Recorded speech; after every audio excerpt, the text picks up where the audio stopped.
உலகெங்கும் வாழும் ராஜ் தொலைக்காட்சி என்பர்களே, என் நெஞ்சம் நிறைந்த நேயர்களே, எல்லாரும் நல்லா இருக்கீங்களா?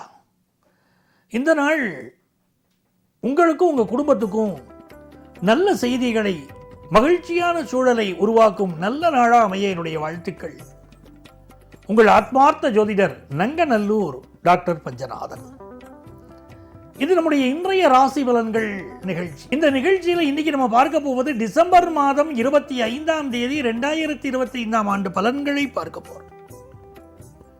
தமிழ் வருடத்தில் இது விசுவாவசு வருடம், மார்கழி மாதம் 10ஆம் நாள் வியாழக்கிழமை. இன்னைக்கு சந்திர பகவான் சதயம் நட்சத்திரத்தில் பயணம் செய்கிறார். இன்னைக்கு முக்கியமான விஷயம் என்ன கேட்டா, இன்னைக்கு சஷ்டி விரதம். முருகப்பெருமானை வழிபடணும். சஷ்டி விரதம் சொல்லிட்டாலே முருகனுக்கு விரதம் இருந்து வழிபட்டால் வாழ்க்கையில் இருக்கக்கூடிய பிரச்சனைகள் விலகுவதை கண்கூடா பார்க்கலாம். பிள்ளை வரம் தருகிறான் முருகப்பெருமான். மேஷராசி என்பர்களே, லாபஸ்தானத்தில் சந்திர பகவான் போயின்னு இருக்கார். சந்திரனுக்கு சாரம் கொடுத்த ராகுவும் சுயசாரத்திலே போய்கொண்டிருக்கார். பெரிய வெற்றிகளை நம்ம பெறக்கூடிய காலகட்டம். நீ எப்படி நினைக்கிறாயோ அப்படியே ஆகிறாய் அப்படின்னு சொல்றாங்க பாருங்க. மேஷராசிக்காரங்க நீங்க பாசிட்டிவா நினைச்சா எல்லாம் பாசிட்டிவாவே நடக்கும். அப்ப பாசிட்டிவ் எண்ணங்களை மட்டும் மனசுல வச்சுக்கணும். அப்படி முக்கியமான ஒரு நாள். ஒரு ஆபீஸ்ல இருக்கீங்க, ஒரு ப்ரமோஷனுக்கு ட்ரை பண்றீங்க அப்படின்னா இன்னைக்கு அது நடக்கும். பிசினஸ் சம்பந்தமா ஒரு லாபம் வருவதற்குரிய முயற்சிகள் இறங்குறீங்கன்னா லாபம் கிடைக்கும். படிக்கிற மாணவர்களாக இருந்தால் படிப்பில் வெற்றி பெறுவோம்ங்கிற நம்பிக்கையோடு இன்னைக்கு உழைத்தால் வெற்றி கிடைக்கும். ஆக பாசிட்டிவா நினைங்க, நல்லது நடக்கும். ரிஷபராசி என்பர்களே, 10ஆம் இடத்துல சந்திர பகவான் போயிட்டு இருக்கார். ராகுவும் உட்கார்ந்து இருக்கார். ஆபீஸ்ல உயரதிகாரிகள் அச்சீவ் பண்ண முடியாத ஒரு டார்கெட்டை நம்மள்ட்ட சொல்லி இதை அச்சீவ் பண்ணிட்டு வாங்கன்னு சொல்லுவாங்க. அது அவர்களுக்கு தெரியும் அதை அச்சீவ் பண்ண முடியாது. ஆனால் இன்னைக்கு அப்படி வேலையை கொடுப்பாங்க, எக்ஸ்ட்ரா வேலையை கொடுப்பாங்க, ஒரு ப்ரெஷர் கொடுப்பாங்க. இளைஞர்களை பொறுத்த வரைக்கும் இதுக்கு அஞ்சி விடக்கூடாது. அனுபவசாலிகள் அதை பற்றி பயப்பட மாட்டாங்க. இப்படித்தான் இருக்கும், எதுவும் கடந்து போகும்னு தெரியும். இளைஞர்களுக்கு சின்ன வயசுல ஆஃபீஸில் அப்படி வேலை வரும்போது நிறைய வேலையை கொடுக்குறாங்களே அப்படின்னு ஒரு ப்ரெஷர் இருக்கும். புதன் பகவான் இன்னைக்கு 8ஆம் இடத்துல சூரியனோடு செவ்வாயோடு சேர்ந்து இருக்கிறார். இளைஞர்கள் பொறுமையாக இருக்கணும். செயற்கை முறை கருத்தரித்தல்ல பலருக்கு குழந்தை பாக்கியம் உண்டாகும். பிசினஸ்ல புதிய நபர்களை நம்பி இன்னைக்கு இன்வெஸ்ட் பண்ணக்கூடாது. கொடுக்கல் வாங்கல் வச்சுக்க கூடாது. மிதுன ராசி என்பர்களே, பாக்கியஸ்தானம் ரொம்ப நல்லா இருக்கு. இன்னைக்கு துர்க்கையை, சண்டியை, காளியை, வாராகியை, பிரத்யங்கராவை வழிபாடு செய்தீங்கன்னா இன்னைக்கு வெற்றிகள் பெருகும். அற்புதமான நாள். ஒரு முக்கியமான கம்யூனிகேஷன் ஒன்று வந்துச்சு. அதே மாதிரி மாணவர்கள் ஆர்டிபிஷியல் இன்டெலிஜென்ஸ் சம்பந்தப்பட்ட படிப்புகள் இன்றைக்கு எடுத்து படித்தால் வாழ்க்கையில் மிகப்பெரிய வெற்றிகளை எதிர்காலத்தில் பெறுவார்கள். வெளிநாடு செல்லக்கூடிய முயற்சியை இன்றைக்கு மேற்கொண்டால் வெற்றி கிடைக்கும். ரொம்ப பாசிட்டிவா உங்களை வச்சுக்கோங்க. சில அவதூறுகள், சில புரளிகள் உங்கள் மீது வரலாம், கவலைப்படாதீங்க. தொட்ட காரியமெல்லாம் துலங்கும். பெரிய வெற்றியை நீங்க பெறுவீங்க. தெய்வ வழிபாடு உங்களுக்கு வெற்றியை தரும். இன்னைக்கு கடகராசி என்பர்களே, பகல்ல பக்கம் பார்த்து பேசணும், ராத்திரி அதுவும் பேசக்கூடாது. உங்களுக்கு தெரியாதது இல்லை. இந்த நாள்ல பாருங்க, நம்ம கூட இருந்தே உறவாடிட்டு இருக்கக்கூடிய ஒருத்தர் நமக்கு எதிராக செயல்படுகிறார்கள் நம்ம இன்னைக்கு தெரிஞ்சுக்கிடுவோம். ஆபீஸ்ல கூடவே இருப்பாங்க, ரொம்ப மனசு விட்டு பேசியிருப்போம். நம்ம ஒரு மன அழுத்தத்தில் இருந்திருப்போம். நம்மளுடைய உயரதிகாரியை பத்தி ஒரு மனதை விட்டு பேசியிருப்போம். இப்படி படுத்துறாரு என்னன்னு சொல்லியிருப்போம். ஆனா அவன் என்ன பண்ணிடுவோம், கூடவே இருந்து நமக்கு நம்பிக்கை துரோகம் செய்வார்கள். இன்னைக்கு போட்டு கொடுத்துருவாங்க நம்மளை பத்தி. அதனால எதை பேசுகிறோம் என்பதில் இன்னைக்கு எச்சரிக்கையா இருக்கணும். நம்மை அவமானப்படுத்தக்கூடிய சில சூழல்கள் இன்னைக்கு நடக்கும். நாம கெட்டிக்காரங்களா இருந்தா தப்பிச்சுக்கிட போறோம். இஷ்ட தெய்வ வழிபாடு செய்யுங்க, நன்மைகள் நடக்கும். காலபைரவரை வழிபாடு செய்யுங்கள், பெரிய வெற்றி வரும். பிசினஸ் ரீதியா புதிய முயற்சி செய்ய வேண்டாம். பயணங்களை கொஞ்சம் அவாய்ட் பண்றது கூட இன்னைக்கு நல்லது. ஹெல்த் கொஞ்சம் பார்த்துக்கிடணும். சிம்மராசி என்பர்களே, ராசியில கேது, 7ல் ராகு. நீங்க சந்திக்கக்கூடிய நபர்கள் இன்னைக்கு நிறைய பேசுவாங்க, நிறைய புலம்புவார்கள். சிலரை பார்த்தீங்கன்னா புலம்பிக்கிட்டே இருப்பாங்க, சிலரை பார்த்தீங்கன்னா சந்தோஷமா பேசுவாங்க. இன்னைக்கு நீங்க சந்திக்கக்கூடிய நபர்கள் நிறைய புலம்புவாங்க, நிறைய பேசுவாங்க, நிறைய எதிர்பார்ப்புகளை வெளிப்படுத்துவாங்க. அது கட்டிய மனைவியாக இருக்கட்டும், கணவனாக இருக்கட்டும், உடன் பணிபுரியக்கூடிய நண்பனாக இருக்கட்டும், யாரா இருந்தாலும் சரி, இன்னைக்கு நிறைய எதிர்பார்ப்புகளோடு உங்களை சந்திப்பாங்க. இந்த நாள் விநாயகர் வழிபாடு செய்யணும். விநாயகருக்கு அருகம்புல்லால் அர்ச்சனை பண்ணினால் இந்த நாள் எல்லா வகையிலும் வெற்றி வரும். ஃபாரின் ஆப்பர்ச்சுனிட்டி கூடி வரும், கல்யாண செய்தி கூடி வரும்.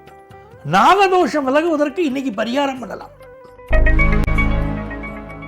கன்னிராசி என்பர்களே, மிகச்சிறந்த நாள். 6ஆம் இடத்துல சந்திரனும் 6ஆம் இடத்துல ராகுவும் இருப்பதெல்லாம் மிகச்சிறப்பு. சிலருக்கு வேலையில ப்ரமோஷன் கிடைக்கும், சிலருக்கு ஹெல்த் ரீதியா ஒரு ப்ராப்ளம் வரும். வந்துருச்சேன்னு கவலைப்பட வேண்டாம். மிகப்பெரிய சிக்கல் ஒன்று வரப்போவதை முன்கூட்டியே தீர்க்கக்கூடிய வழி இது. சில விஷயம் முன்னக்கூட்டியே தெரிஞ்சு அதை சரி பண்ணிக்க முடியும். இன்னைக்கு மகாலட்சுமி வழிபாடு செய்யணும். மகாலட்சுமியை வழிபட இன்னைக்கு செல்வ செழிப்பு பெறுகிறது நீங்க கண்கூடா பார்க்கலாம். புதிய வேலை வாய்ப்பு கிடைக்கும். உடல் நலத்தில் கொஞ்சம் அக்கறை எடுத்துட்டா போதும். துலாம் ராசி என்பர்கள், துலாம் ராசிக்காரர்கள் பலருக்கு இன்னைக்கு நல்ல பதவி கிடைக்கும். காதல் உறவுகள் மலரும். மனசுக்கு பிடிச்ச மாதிரி ஒரு நண்பரை சந்திச்சு ரொம்ப சந்தோஷமா பேசுவீங்க. பொழுதுபோக்கு விஷயங்கள்ல ஈடுபாடு கூடும். ஆபீஸ்ல எக்ஸ்ட்ரா பொறுப்பு, வேலை பார்க்குற இடத்துல கூடுதல் பணிச்சுமை, அதெல்லாம் இருக்கத்தான் செய்யும். ஹையர் எஜுகேஷன் படிக்கிற மாணவர்களுக்கு கொஞ்சம் நெருக்கடி இருக்கும். பாடச்சுமை அதிகமாக தெரியும். இல்லை உங்களுக்கு செய்ய வேண்டிய ப்ராக்டிக்கல் ஒர்க், நீங்கள் செய்ய வேண்டிய வேலைகள் கொஞ்சம் அதிகமாக இருக்கலாம். இன்டர்ன்ஷிப்பில் இருக்கக்கூடியவர்கள் கொஞ்சம் நெருக்கடியாக நீங்கள் ஃபீல் பண்ணுவீங்க. ஆனாலும் நீங்கள் புடம்போடப்படுகிறீர்கள் தெரிஞ்சுக்கோங்க. வாழ்க்கையில் பெரிய அளவுக்கு முன்னேற போறீங்க. பிசினஸ்ல புதியவர்களை நம்பி இன்வெஸ்ட் பண்ண வேண்டாம். விருச்சிக ராசி என்பர்களே, இது ஒரு மகிழ்ச்சியான நாள். செல்வ செழிப்பு பெருகும், வியாபாரத்தில் லாபம் கூடும். 10th +1 +2 படிக்கக்கூடிய ஸ்டூடெண்ட்ஸ் படிப்பில் அதிக கான்சென்ட்ரேட் பண்ணணும். ஹாஸ்டலில் தங்கி படிக்கக்கூடிய மாணவர்கள், அது நீங்களாக இருந்தாலும் சரி, உங்கள் பிள்ளைகள் ஹாஸ்டலில் தங்கி படித்தாலும் சரி, விருச்சிக ராசி பிள்ளைகள் ஹாஸ்டலில் தங்கி படித்தாலும் சரி, அவர்கள் பாதுகாப்பில், அவர்கள் நடவடிக்கையில் ஒரு கவனம் செலுத்துங்கள். நெஞ்சக நோய்கள் இருக்கக்கூடியவர்கள் மெடிக்கல் அட்வைஸ் எடுத்துக்கோங்க. கார்டியோவாஸ்குலர் சர்ஜனுக்கெல்லாம் இன்னைக்கு நல்ல பேர் கிடைக்கும். தனுசு ராசி என்பர்களே, துர்க்கை வழிபாடு உங்களுக்கு பெரிய வெற்றியை நீ கொடுக்க போறது. உங்க முயற்சிகளுக்கு வெற்றி கிடைக்கும். சிலருக்கு நல்ல பயணங்கள் கைகூடி வரும். எதிர்பார்க்கிற காரியங்கள் அனுகூலமாக முடிய போகிற ஒரு நல்ல நாளாக இந்த நாள் உங்களுக்கு அமைகிறது. வியாபாரம், குடும்பம், சூழ்நிலைகள் நல்லா இருக்கும். மகர ராசி என்பர்களே, மகர ராசிக்காரர்களுக்கு பேச்சு இன்னைக்கு கொஞ்சம் அதிகமா இருக்கும். செயல் வேகம் கம்மியா இருக்கும் காட்டுது. செயல் அதிகப்படுத்துங்க, ஜெயிச்சிருவீங்க. சிலருக்கு பற்கள் சம்பந்தப்பட்ட பிரச்சனை இருக்கும். சிலருக்கு சாப்பாட்டுனால பிரச்சனை இருக்கும். ஃபுட் பாய்சன் ஆகிற அமைப்பு இருக்கு. ஆனா பிசினஸ்ல ஒரு நல்ல வளர்ச்சியை பார்க்க போறீங்க. சில பேருக்கு வேலை மாற்றம் கிடைக்க போகுது. முருகப்பெருமான் வழிபாடு, இன்னைக்கு சஷ்டி விரதம் இருப்பது உங்கள் வாழ்க்கையை உயர்த்தும். சரவணபவ மந்திரத்தை சொல்ல சொல்ல வாழ்க்கையில வெற்றி பெருகுவதை கண்கூடா பார்க்கலாம். கும்பராசி என்பர்களே, கும்பராசிக்காரங்களுக்கு ராசியில சந்திரன் போறார். எல்லா விஷயமும் வேகமா நடக்கும். ஒரு படபடப்பா இருப்பீங்க. உடல் நலமும் மனநலமும் முக்கியங்க. வாழ்க்கையில நல்லா இருக்கணும்னா ஆரோக்கியம் பாஸ்கரம் அப்படிங்கிற ஹெல்த் நல்லா இருக்கணும். உடல் நலன் முக்கியம், மனநலன் மிக மிக முக்கியம். சிலருக்கு மனசுல ஏதோ ஒரு பாதிப்பு. எதை கண்டு அஞ்சக்கூடாது. மைண்டை ஃப்ரீயா வைங்க, ரிலாக்ஸா வைங்க. புதிய வேலை கிடைக்கும். பிசினஸ் டெவலப் ஆகும். படிப்புல நல்ல முன்னேற்றம் இருக்கும். மீன ராசி என்பர்களே, நன்மையான நாள், நல்ல நாள். எதையும் திட்டமிட்டு செயல்படுத்துவீங்க. எழுத்தாளர்கள், பேச்சாளர்கள், பொற்கொல்லர்கள், நல்ல பேரும் புகழும் உங்களுக்கு கிடைக்கும். எழுத்தாளர்களுக்கு நல்ல ரெகக்னிஷன் இன்னைக்கு கிடைக்கும். மிகப்பெரிய விருதுகளுக்கு தேர்ந்தெடுக்கப்படுவார்கள் சிலர். கல்வியில நல்ல முன்னேற்றம் இருக்கும். கற்பனை வளம் பெருகும். சிலருக்கு இடமாற்றம் ஏற்படும். உடல் நலத்தில் கொஞ்சம் அக்கறை எடுக்கணும். பிசினஸ் டெவலப் ஆகிறத பார்ப்பீங்க. அன்பர்களே, நாளைய பதிவில் மீண்டும் சந்திப்போமா?